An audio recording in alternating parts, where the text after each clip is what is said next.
Leone যখন ইন্ডাস্ট্রিতে কাজ করে না তখন আপনাদের ওইসব ইঁদুরমুখী পয় দেওয়া হয় নাই, ওইসব ইঁদুরমুখী নাচে এরকম। আর লিওনা রহমান তখন এজ আ গেস্ট হিসেবে থাকে। ভদ্র ভাষায় জুতার বাড়ি, রিভেঞ্জ অফ নেচার। এবার বাংলাদেশের জনপ্রিয় ব্র্যান্ড প্রমোটার বারিশ নিজের সর্বশেষ চাল চেলে দিল। হ্যাঁ ভিউয়ার্স, সে লিওনার হাজবেন্ডের সমস্ত গোপন তথ্য ফাঁস করে দিল নিজের সোশ্যাল হ্যান্ডেলে। কিন্তু 2017 সালের ওই কাণ্ড কারখানাগুলো এখন এসে ফাঁস করাটি কি তার ঠিক হলো? এমনকি বারিশের এই কাণ্ডে লিওনাও খেপে গেছে দ্বিগুণ। আর সেই সাথে সাথে বেরিয়ে এসেছে বারিশ লিওনার দুজনের পুরনো দ্বন্দ্বের আসল কারণ। তো চলুন ঘটনার বিস্তারিত জেনে নেই।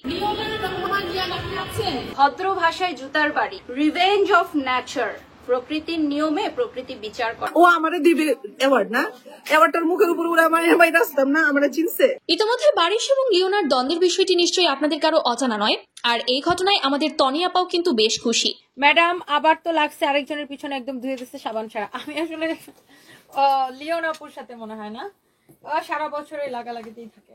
যাই হোক, মূল ঘটনায় আসি। গতকাল বারিশ তার লাইভে এসে জানিয়েছিল লিওনাকে অ্যাওয়ার্ড দেওয়ার জন্য সে বারবার ডেকেছে, কিন্তু লিওনা লজ্জায় নাকি স্টেজে উঠতে পারেনি, কারণ লিওনা সারা বছর বারিশকে নিয়ে খারাপ খারাপ ভিডিও বানায়। অন্যদিকে আবার লিওনা লাইভে এসে জানায় সে যদি ওই অনুষ্ঠানে অ্যাওয়ার্ড ডাকার সময় উপস্থিত থাকতো তাহলে স্টেজে উঠে গিয়ে ওই অ্যাওয়ার্ড বারিশের মুখে ছুঁড়ে মারতো।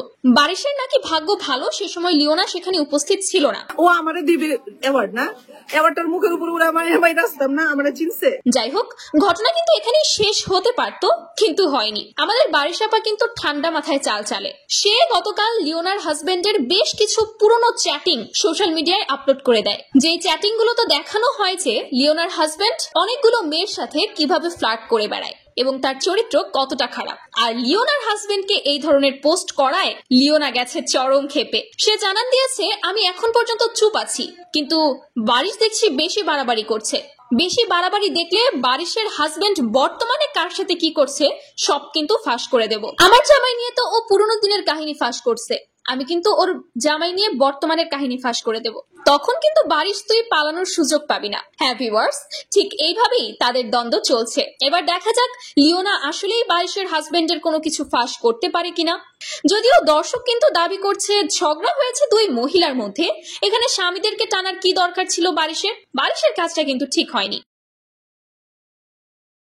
এর আগে বারিশ তন্নির সাথেও একই ঘটনা ঘটিয়েছিল, যে কাজটা তার মোটেও ঠিক হয় নাই। যাই হোক ভিউয়ার্স, বিষয়টা নিয়ে আপনাদের কি মন্তব্য কমেন্ট করতে ভুলবেন না। কিন্তু আজকে এখানেই শেষ করছি। পরবর্তী আপডেট পেতে আমাদের সঙ্গে থাকার অনুরোধ রইল। আল্লাহ হাফেজ। মানে আমাকে ইন্ডিকেট করে বলছে আমার নাম ডেকে গেছে, আমি যাই নাই। আর আমি যাই না তো ইচ্ছা করে জানি, তোর মতো কি আমি ছেসরা, তোর মতো ছেসরা যে মানুষের সামনে মানুষকে ফোর্সফুলি বলবা লিওনা রহমান আসছে, সবাই স্ট্যান্ড বাই দাঁড়ায়, তারপরে ওই যে ইয়ে করো, মানে সাইদা ভাই আমি আসছি, ভাই একটু তালি দাও না প্লিজ, একটু তালি দাও না প্লিজ, একটু সেলফি তুলেন না, মানে এই সব ছেসরা আমি লিওনা রহমান করি না।